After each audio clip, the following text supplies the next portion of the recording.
Hi, this is lecture 4 for the Gilded Age. It's entitled The African American. The first thing that we're going to talk about as far as African American goes is one of the most famous court cases regarding civil rights, and it's called Plessy versus Ferguson. Plessy v. Ferguson was really important because it actually allowed the segregation of the races as long as things were equal. The irony in that is in the South, things were never equal, but they were always separate. So you'd have separate waiting rooms, you'd have separate dining rooms, separate bathrooms, separate drinking fountains. All these things were separate, but they were supposed to be equal. And the court case actually allowed this to be true. The court case kind of originated out of the fact that a man, Plessy, was on a train in a white train car, and he was arrested for being in there, and he sued and said that's not legal. I should be able to sit wherever I want. And he cited the 14th Amendment. And the 14th Amendment gives equal protection under the law to all citizens. And since African Americans were citizens, they should have the right to sit wherever they want and be protected by the law. He lost the case, and basically the findings are that as long as things were separate, it was still equal, and that was fair, and that's equal protection. So we know that that's not actually true, and it's actually a real setback for the African American race because people are able to cite Plessy as a law, and it allows them to continually separate the races and push back the equality that they truly deserved. All right. The next thing that you need to know is voting restrictions. There were many things that white Southerners tried to do in order to stop African Americans from voting. Because we know that the 15th Amendment gave African Americans the right to vote. You couldn't deny the right to vote based on race or color or ethnicity. This actually allowed this allowed whites to actually deny the right to vote because there was no one really enforcing the law of the 15th Amendment. So these are some ways that they got around it. First, we have poll taxes. It's an annual tax, so they had to pay the tax annually in order to vote. If they didn't pay this tax, then they weren't able to vote. The reason why this is really affecting African Americans is if you have to pay an annual tax in order to vote, a lot of people won't pay it because if you don't have a lot of money, then it's hard to actually be able to afford this tax. And poverty hit the African Americans the most because they're just emerging out of slavery. They don't have great jobs. Most of them are sharecroppers or are not making a lot of money. So in the South, it was a really effective way of stopping African Americans from voting. The next is literacy tests. A literacy test is a test given prior to voting that tests the ability of the test taker to read. And a lot of times this was given to African Americans, they would be unable to pass it. It's not like a real reading test. It was very subjective. A lot of times it would be really difficult to read, really intense reading. It was more of a test of how well or how educated a person was rather than how well they could actually read.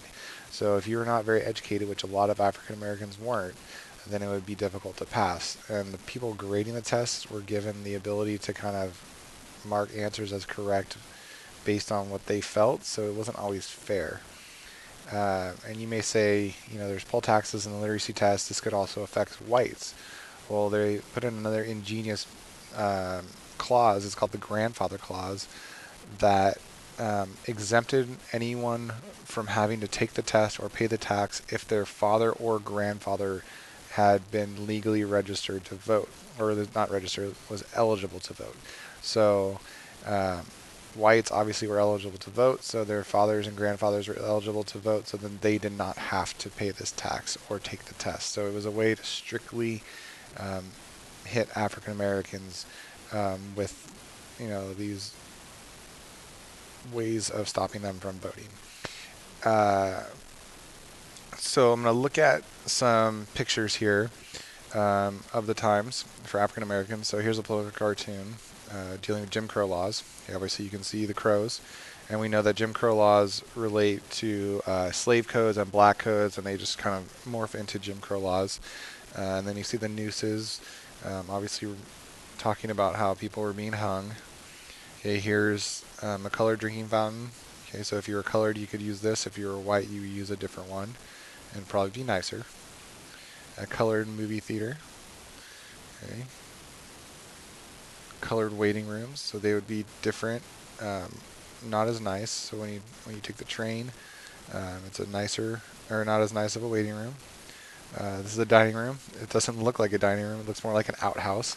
So you could imagine that you put the African Americans out back, and then the whites would stay in the main restaurant when eating. And then here you can see that it's blacks, coloreds, and Asians. So it's not just blacks that are being discriminated against. It's all different types of races of non-white. Here's an awesome picture of the drastic differences between what the whites had and what the coloreds had. So here's a white drinking fountain. Okay, it's one of those brand new fancy refrigerated ones, and here's an old school drinking fountain for the African Americans. So you can see there's a huge difference. It's separate, and then it's not equal. Okay, here's another example, same sort of thing. It says colored here for African Americans. We have the emergence of the KKK during this time.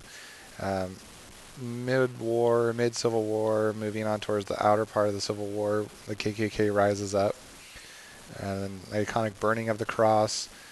The KKK did have Christian values to it. They did believe in God, and so a lot of times the cross was used because of that. Here's another picture. They're all dressed up. They dress their horses up. Very intimidating to look at these people. Often did it so they were disguised and they weren't able to be recognized by people. So if they're doing things they weren't supposed to be doing, they had a disguise. Alright, and here's just another picture. You can see them with their guns in the background. And here's an old school picture, a drawing of these guys, like original KKK members. So it's from Harper's Weekly, super famous magazine that went around across the country. It's 1868, showing two Army Force officers in their KKK uniforms. And then just one more picture of a colored waiting room.